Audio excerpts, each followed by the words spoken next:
السلام عليكم دمانتين maanta waxaan sharxi doonaa filim dembi baaris ah oo la sameeyay 2009 kaasoo ciwaankiisu yahay muwaadinkii sharciga u hoggaansanaa ama law abiding citizen.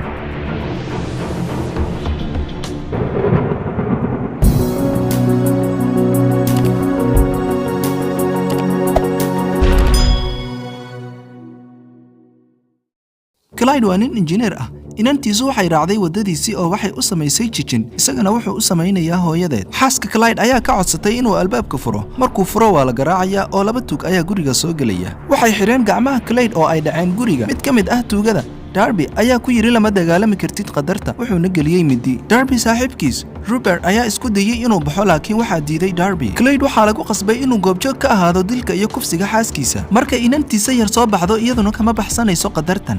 dacwad oogaha maskaxda badan Nick ayaa saaxiibkiisa kala hadlaya kiiska Clyde. Arrintan ayaa faraha ka baxday xalay sababtoo ah garsooraha ayaa sheegay in DNA laga soo qaaday goobta uu faldambiyeedku ka dhacay ay tahay mid aan la aqbali karin. Wuxuu go'aansaday inuu qaato heshiis qirasho ah halkii uu maxkamadeyn lahaa kiiska. Isaga oo aan wax fursad ah qaadanin ayaa dhahaya xoogaa cadaalad ah ayaa ka fiican cadaalad la'aan. Nick wuxuu la kulmay Clyde oo u dhiibay qoraallo uu u malaynayo inay ka caawin karaan kiiska. Nick ayaa gees iska dhigay qoraallada wuxuuna sheegay in Darby uu aqbalay inuu ku marag furo Rupert kaas oo dil lagu xukumi doono isaga oo wata marqaatigiisa. Darby waxaa lagu xukumi doonaa ilaa 5 sano oo xarig ah. Clyde oo horeba u niyad jabsanaa ayaa ka baryay Nick inuusan qaadan heshiiska laakiin mar hore ayaa la go'aamiyay.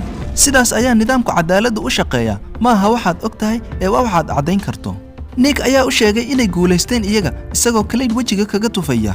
qolka maxkamadda dhexdiisa kiiska oo dhan waxaa lagu soo bandhigay sidii in Rupert uu yahay dambiilaha ugu weyn. Darby wuxuu si aamusan ugu maadeystay xaaskiisa ku xigta oo uu saxiixay heshiiska. banaanka Nick ayaa xukunka u sheegay saxaafadda halka Darby si sarbeeb ah ugu mahadceliyay inuu difaacay. way fiican tahay marka nidaamku shaqaynayo. Clyde meel fog buu ka eegayaa isaga oo weli ka naxsan sida ay wax walba u yihiin cadaalad daro. maalin shaqo adag ah kadib Nick wuxuu yimid guriga xaaskiisa Kelly si uu madaxa u dajiyo wuxuuna la hadlayaa gabadhiisa gudaha caloosha xaaskiisa. 10 sano kadib Nick gabadhiisa way kortay laakiin sidii hore buu u mashquulsan yahay. mar labaad waa inuu ka baaqdaa bandhiga gabadhiisa ee dugsiga. Kelly kuma faraxsana inuu aad u dayacay nolosha gabadhiisa shaqadiisa awgeed. maanta waa maalintii Rupert lagu dili lahaa duritaanka dilaaga ah. Nick wuxuu la joogaa saaxiibtiis Sarah wuxuu goobjoog ka yahay dilka halkii uu ka joogi lahaa bandhiga gabadhiisa. erayadii ugu dambeeyay ee Rupert ayaa ahaa inuusan ahayn qofka mas'uulka ka ah dhimashada qoyska Clyde taas oo aan la dhacsanayn Sarah iyo Nick. Rupert ayaa lagu duray 3 daawo oo loo maamulay nidaam gaar ah. halkii uu xanuun la'aan u dhiman lahaa wuxuu bilaabay inuu gariiro qayliyo oo uu xanuunsado wuxuuna u dhimanayaa geeri aad u daran. Bravo bandhig cajiib ah. taliyaha ayaa ku micneeyay inaysan mas'uul ka ahayn dhibka ninkaas soo gaaray oo aysan horay u dhicin. askari ayaa yimid oo u dhiibay xeer ilaaliyaha quraarad ay ku qoran tahay weedha ah lama dagaalami kartid qadarta. Nick wuu gartay weedhan oo boolisku waxay eegeen Darby oo ay ogaadeen halka uu joogo. Darby oo ubax ursanaya ayaa la soo wacay. cod gaaban ayaa loogu sheegayaa wax kasta oo isaga ku saabsan. Darby waa uu jahwareeray. codku waxa uu u sheegayaa inuu daaqadda eego. wuxuu arkayaa boolis oo dhan walba uga soo socda. Darby ayaa dibadda u soo baxay oo dhowr xabadood ku riday baabuurta booliska. waxa uu helay wicitaan kale oo ka yimid codkii daahsoonaa oo u sheegaya in haddii uu rabo inuu xabsiga ka badbaado uu iska tuuro baskoolada oo uu aado dhanka warshada cidlada ah. Darby ayaa sameeyay sidii loo sheegay. nasiib wanaag intii uu halkaa ku sii socday ayuu arkay sarkaal gaarigiisii ku dhex hurda. wuxuu gelayaa gaariga oo uu qaadanayaa qorigiisa oo uu ku qasbay inuu kaxeeyo. waxay istaageen meel cidlo ah. Darby ayaa soo jiiday oo u sheegay inuu jilba joogsado. laakiin intaas ka hor Darby ayaa la soo wacay oo uu ogaaday in sarkaalka aanu cid kale ahayn balse uu yahay Clyde laftiisa. Darby wuxuu isku dayay inuu toogto laakiin waa baskoolad dabin ah. taa beddelkeeda waxaa lagu duray sun curyaamisay laakiin wuu miyir qabaa. si kale haddii loo dhigo Darby ma dhaqaaqi karo laakiin wax walba wuu dareemayaa. Clyde ayaa markaa ku xirxiray bakhaarkiisa una sheegay inuu Darby dareemi doono xanuun uusan weligii dareemin. waxa uu sameeyay dhammaan diyaargarowgii loo baahnaa si uu dhimashadiisa dib ugu dhigo inta ay suuragal tahay. ka hor intuusan bilaabin jirdilka Clyde wuxuu u sheegay inuu garanayo dhibka ay leedahay inaad noqoto qof aan garab haysan si la mid ah sidii uu ahaa 10 sano ka hor. lama dagaalami kartid qadarta. wuxuu bilaabay duubista kadibna uu jir dilo Darby. Nick iyo Sarah waxay ka wada hadleen faragelinta dilka cirbada sunta ah. Nick waxa uu dareemayaa in Darby aanu wax shaqo ah ku lahayn sababtoo ah ma lahayn dareen uu ku jiido. muddo kadib boolisku waxay ka heleen Darby 25 qaybood. waxay ogeysiiyeen Nick goobta naxdinta leh. Sarah waxay ogaatay in qofka kaliya ee leh ujeedo uu yahay Clyde. wuxuu iska iibiyey dhammaan hantidiisa sanadihii ugu dambeeyay isagoo hanti ka iibsanaya meelo qariib ah.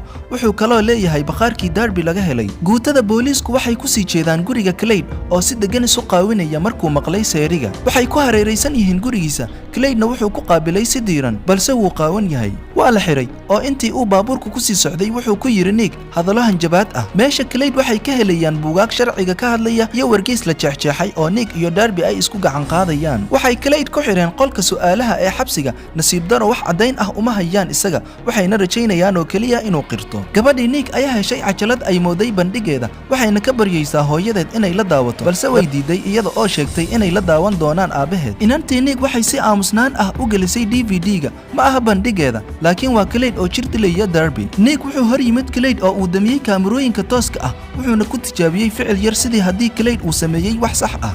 Nick wuxuu qirtay inuu rabay inuu dilo Darby iyo Robert oo uu madaxa ku hayay sidii uu u dili lahaa. Nick wuxuu u qaatay tani inay tahay qirashadiisa oo bilaabay inuu goobta ka baxo, laakiin Clay ayaa joojinaya isagoo si taxadar leh u sharxaya Nick hawl maalmeedkiisa oo u sheegaya inuu fariisto, inkasta oo Nick uu u sheegay inay halkan ku dhameeyeen. Clay wuxuu u sheegay in wax kasta oo uu u sheegay ay tahay mid aan la aqbali karin, sababtoo ah weli si toos ah uma uusan sheegin inuu qof dilay oo uu og yahay inaysan haysan wax cadayn ah. Inkastoo Darby meydkiisa laga helay bakhaarka Clay wuxuu ku leeyahay guryo badan oo dalka oo dhan ah, wuxuuna oran karaa waxay ahayd shirqool. Nick ayaa u sheegay inay og yihiin inuu sameeyay, laakiin maaha waxaad og tahay ee waa waxaad cadayn karto. Clay wuxuu sheegay inuu qiran doono haddii Nick waxa uu rabo uu u sameeyo. Clay waxa uu rabaa sariir uu ku seexdo. Kormeeraha Nick Jonas ayaa ku canaananaya inuusan qaadan heshiiska. Qirashada joodari iyo sariir awgeed marka aysan jirin wax cadayn ah ayaa aad u wanaagsan. Qoyska Nick waxay aaminsan yihiin in Clay uu la ciyaarayo iyaga. Jonas ayaa mar kale kula taliyay inuu heshiiska sameeyo. Clay wuxuu helay furaashkii uu rabay, qof ayaaba isha ku haya inuu xabsiga ka baxo. Qolka maxkamadda dhexdeeda Nick waxa uu diidayaa inay diido damaanadda Clay wuxuu ku andacoonayaa inuu yahay muwaadin sharciga u hoggaansan. Nickna uusan haysan cadaymo kooban oo uu ku ilaalinayo inuu damiin la'aan ku qaato. Garsooraha ayaa u janjeera inuu ku raaco Clay. Nick wuxuu sheegay in Clay uu ogolaaday inuu qirto balse ma uusan yeelin. Markaas Clay wuxuu bilaabay inuu u sacbiyo isagoo leh inay sii dayn doonto dilaa. Tani marunba qof kasta wuu naxay markuu dhowr jeer oo kale uu ku canaantay garsooraha in la marin habaabiyay ka hor inta aan dibadda loo saarin. Mar kale qolka su'aalaha Clay wuxuu ku tilmaamay cajalada uu u soo diray inay tahay mid wanaagsan oo uu uga guuleystay xumaanta. Sidii ballanku ahaaba wuxuu qirtay inuu isagu ahaa qofka cajalada ka muuqday. Wuxuu kaloo u sheegayaa inuu dembi kale qiranayo, laakiin uu u baahan yahay arrin khaas ah. Nick waa uu ku daalay codsiyadiisa. Clay wuxuu u sheegay inuu rabo 20 wasladood oo hilib ah iyo iPad xabsiga dhexdiisa qada ahaan. Ka hor inta uusan Nick ka tagin, Clay wuxuu u soo bandhigayaa nolosha Bill Reynolds qirashadiisa. Bill waxa uu ahaa qareenka Darby. Nick ayaa soo laabanaya. Sarah waxay sheegtay in Bill uu maqan yahay 3 maalmood. Clay wuxuu la hadlayaa kaamarada isagoo la hadlaya Nick oo u sheegay in haddii uu Bill uu ku doonayo nolol uu fuliyo codsigiisa waqtiga saxda ah. Maalintii xigtay waxay keeneen hilibka xabsiga, laakiin 5 daqiiqo ka hor 1 duhurnimo. Ilaaliyaha ayaa go'aansaday inuu hubiyo xeer ilaaliyaasha. Markay Clay ula yimaadeen cuntada waxay soo daaheen 8 daqiiqo. Weli wuu isdejinayaa oo wuxuu u sheegay meesha uu Bill joogo. Wuxuu kaloo u sheegay in balanta 1 duhurnimo uusan isaga lahayn, balse loogu talagalay Bill, sida awgeed inay degdegaan ayaa u fiican. Nick wuxuu raacay diyaarad helikabtar ah,